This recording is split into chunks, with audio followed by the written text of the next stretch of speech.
Okay, so this is how you're going to create your drum beat for your blues arrangement. You need to go to GarageBand, so click on the GarageBand icon. And hopefully it brings you to this page here.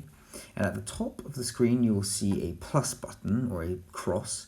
Press that cross there, and it brings you to the different tracks. Now we want drum, so you scroll along to the drums. And we're going to use, don't hit the middle of it just yet, we're going to use one of these programs at the bottom here. So you've got Smart Drums, Acoustic Drums, and Beat Sequencer. And we're going to use Beat Sequencer. So press Beat Sequencer. Okay, so now we have our Beat Sequencer. Now what you want to do is go to the top right hand side of the screen, to this cog here, and click Tempo. And we're going to just drag the tempo down. Now this is more for when we record in other bits, but it's good for you to know, or parts, how to adjust the tempo, the speed of the music. So 85 is pretty good, and then you click out of it, that's fine. And then we want, as you can see at the top here, we've got 8 bars, but we want 12, whoops. So we only want to record in 12. So for the moment, so we're going to press the plus button here. We want to record in more than 8. And record 12, so I'm going to go to the plus button there, and as you can see it's taking me to section A. I press on that tog, and then I'm going to go to 12, just for the moment. I click out that, and you can see 12 bars appears. The next part is to make sure our drum beat and our drum is the right sound, sonority, so we don't want a modern electric drum kit, we want to go to acoustic. So click on the bottom left hand side where it says Modern 808, and then click acoustic. And you can click whichever one. I might go for SoCal, but you can go for whatever. Now it comes up with a generic pattern. What you need to do is, where it says SoCal at the bottom left hand side, go to the grid here, and just go along, scroll along to new pattern. That gives you a new pattern. Press this power button, which is green in the middle, so it doesn't automatically play. And that's it. Okay, now we've got lots of different parts of the drum kit here. If you scroll on the left hand side here, and you'll see a plus button at the bottom left hand side, press that button, and we want to have ride. So click on ride, we're going to add that in, and we're going to make sure that that's there, so that's all good.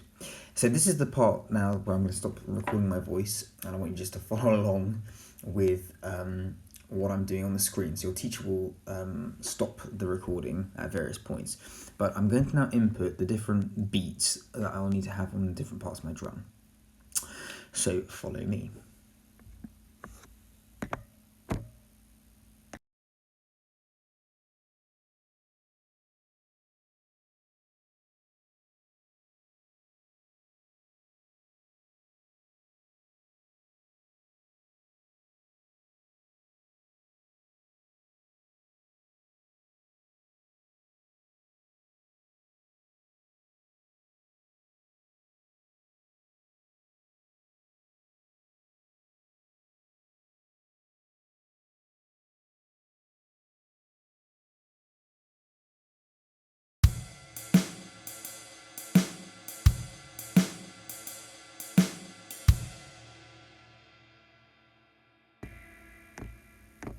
Now that sounds pretty good, but it sounds a little bit like it's not very jazzy. And we want it to be a bit like jazz. Blues is a bit like jazz, right? So it's the birth of it.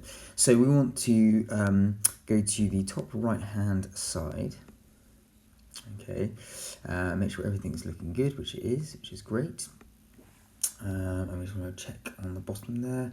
What we're going to do is we're going to go to the eye at the bottom of the screen. And you see where it says swing? We're going to click on that. And then click 1/8 heavy. And see what that does to the sound of our drum beat. We want it to sound a bit more jazzy, so let's have a listen to that.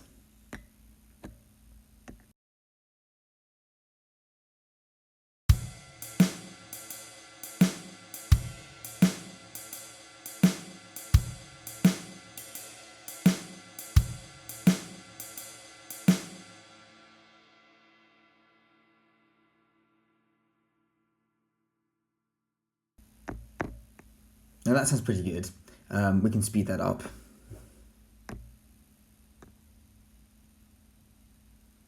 Just so we can hear what it sounds like.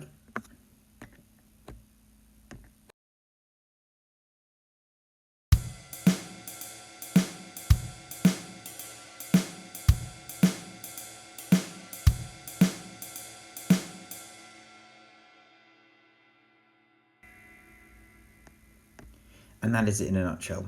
So you should have a kick drum on the first beat of the bar, which is here. You should have a snare drum on beats 2 and 4. And if you scroll down, you should have this pattern here on the right, which we've just added in. So every single beat, start of each beat, and then just a smidge before that, you want to add in